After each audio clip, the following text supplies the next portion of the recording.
Olá, hoje é domingo e eu escolhi o domingo para falar de um dos temas mais caros para a filosofia, que é a metafísica. A palavra metafísica parece estranha de constar num site que fala sobre saúde, basicamente quando o conceito de saúde se atrela muito fortemente à ciência. Tá? As áreas de saúde encaram o conceito metafísico como algo religioso ou até místico. Mas eu vou mostrar aqui que a ideia é um pouquinho diferente disso. A metafísica é bem diferente disso, por sinal. Seu espaço está garantido no entendimento e no exercício das profissões vinculadas à saúde. A metafísica faz parte do entendimento das coisas abstratas que estão relacionadas com a nossa profissão. Historicamente, o termo metafísica foi inicialmente usado por um filósofo chamado Andrônico de Rhodes, no século I a.C., quando ele iniciou a compilação dos escritos de Aristóteles. Até então, os escritos de Aristóteles eram conhecidos, não eram extremamente populares, mas eram conhecidos, mas não estavam sistematizados, estavam esparsamente relatados. E o Andrônico de Rhodes começou a sistematizá-los em várias compilações de livros, tá? Ética, estética, lógica, física. E um grupo de escritos do Aristóteles, ele não conseguiu enquadrar nem em ética, nem em estética, nem em lógica e nem em física. Versavam sobre um tema que ele não conseguia encaixar em nenhum desses desses volumes principais. E aí ele colocou após a física, após o volume da física, e chamou de metafísica. Ou seja, a palavra metafísica, basicamente, ela é oriunda dessa conjunção histórica. Na filosofia antiga, inclusive na medieval, a metafísica se vinculava aos escritos aos escritos de Platão e suas ideias, especialmente o mundo das ideias de Platão, e Aristóteles e seu mundo e suas ideias de categorias e de ser enquanto ser. Mas em ambos os pensadores, a ideia de metafísica se vinculava à possibilidade de existência de um mundo diferente desse mundo. Não um mundo religioso habitado por deuses, um mundo diferente desse mundo. É um conceito um pouco mais complexo, mas é um mundo diferente desse mundo. Os cristãos, na época medieval, pegando as ideias de Platão e Aristóteles, chamaram esse mundo de Deus cristão. Então, a metafísica antiga e medieval sempre foi vinculada à existência de um outro mundo, seja esse mundo o mundo da razão, de Platão e Aristóteles, que começou com Sócrates, ou o mundo cristão dos medievais, Santo Agostinho, ou Tomás de Aquino, etc.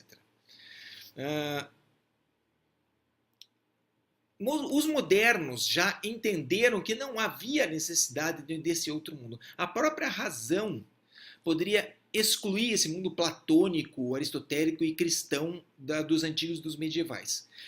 O arquétipo, o principal filósofo que iniciou, que foi o ponto de inflexão dentro da filosofia com o uso da razão, foi o famoso René Descartes.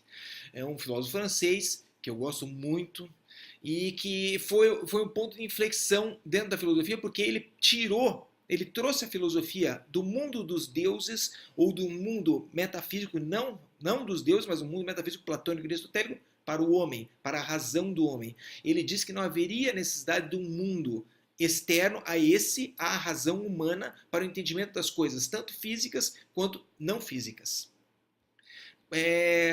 Os contemporâneos, na figura de muitos deles, mas basicamente o que marcou o ponto de inflexão foi o filósofo austríaco Ludwig Wittgenstein.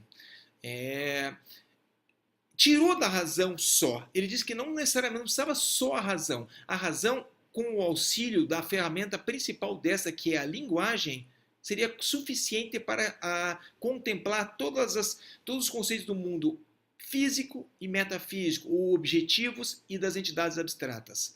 Não haveria necessidade nem de um mundo externo, nem só o uso da razão para definir isso. A razão valeria-se da linguagem. Tá?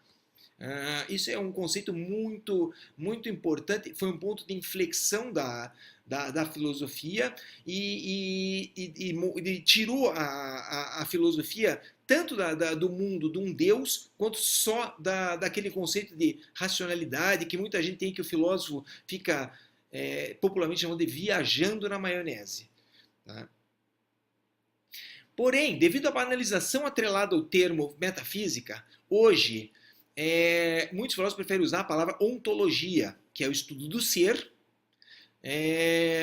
que é um ramo maior, inclusive a ontologia é um ramo da metafísica. Tá? Por exemplo, outro ramo da metafísica é a teologia. Então, para fugir da banalização da palavra metafísica, que as pessoas, o homem comum atrela a cartomantes, a duendes, etc., muitos filósofos preferem usar a palavra ontologia. Nesse blog, eu usarei a palavra metafísica e ontologia como sinônimos, certo? Bom, então concluindo tudo o que eu falei nesse texto até agora para vocês, eu vou ler um trecho de um texto que eu escrevi para a faculdade e eu acho que resume exatamente tudo que eu falei até agora. Tendo as chamadas áreas humanas do conhecimento, o entendimento da palavra como sua maior ferramenta de trabalho, concluo que a partir desse entendimento metafísico contemporâneo, nós, os profissionais da saúde, podemos entender como é possível penetrar no mais íntimo da pessoalidade do outro, no caso o paciente, sem a necessidade de recorrermos a misticismos. Eu acredito que isso aqui seja a ideia principal de como a metafísica pode ser encarada dentro das áreas da saúde. Diferentemente da objetividade científica que a profissão médica tem, ou qualquer profissão da área de saúde tem. No próximo texto que aqui anexarei, falarei especificamente dessa última fase da metafísica, tá? Dando bastante atenção aos escritos de quem inaugurou essa última fase da metafísica, especificamente Ludwig Wittgenstein, que era da escola de Viena, um neopositivista. Apenas como adendo final a esse texto, tá? Eu vou dizer para vocês que eu particularmente sou um fã incondicional do neopositivismo. Eu acho que o neopositivismo, que é diferente do positivismo, tá? O positivismo de Augusto Comte é um pouquinho diferente, apesar de que ele escreveu muito sobre medicina, sobre saúde, Augusto Comte, mas o positivismo dele tinha algumas limitações que o neopositivismo tentou suplantar de uma maneira, na minha opinião, bastante exitosa. Eu sou fã incondicional do neopositivismo e acho que ele tem grande aplicabilidade no entendimento não só da metafísica ou ontologia e saúde, mas tem muitas outras áreas que eu vou tentar explorar essa vertente. Outro adendo importante é que no entendimento do próximo texto que eu vou anexar agora, tem que se entender o que o filósofo Ludwig Wittgenstein compreende pelo termo instituição. Ele compreende por instituição o que nós vulgarmente chamamos de intuição, mas na verdade intuição não é isso. Intuição é quase uma adivinhação. Por exemplo, você vira uma carta em cima da mesa e tem a intuição de dizer que é um 2 de espadas. Não tem nenhum sinal objetivo que diga a você que aquilo é a carta a qual você vai dizer que é. Isso é intuição. A instituição é um pouco diferente. Instituição é um conceito que se atrela a uma leitura de linguagem, não necessariamente verbal, que você faz e que a tua razão define direciona você a um conceito. Por exemplo, eu tenho 27 anos de formado em medicina. Apesar de não me atrasar muito no consultório, às vezes eu chego um pouco atrasado na sala de espera e tem alguns pacientes sentados. Só de olhar para eles, alguns deles eu tenho alguma inferência em relação ao que eles são portadores e por que eles vieram consultar. Somado com essa primeira impressão, aí eu levanto da minha sala, eu gosto de chamar pessoalmente o paciente, porque eu gosto de observar a marcha dele no corredor até o meu consultório, eu levanto e chamo o paciente, aí levanta uma senhora, por exemplo, um pouquinho obesa às vezes, que tem um facies meio amuado, meio depressivo, pouca expressão facial, não sorri muito, vem olhando para o chão, vem com uma marcha hipocinésica. Eu infiro disso a possibilidade dela ser portadora de inúmeras doenças, por exemplo, fibromialgia.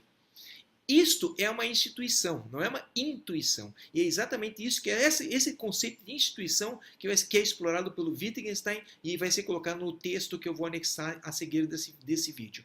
Muito obrigado a todos.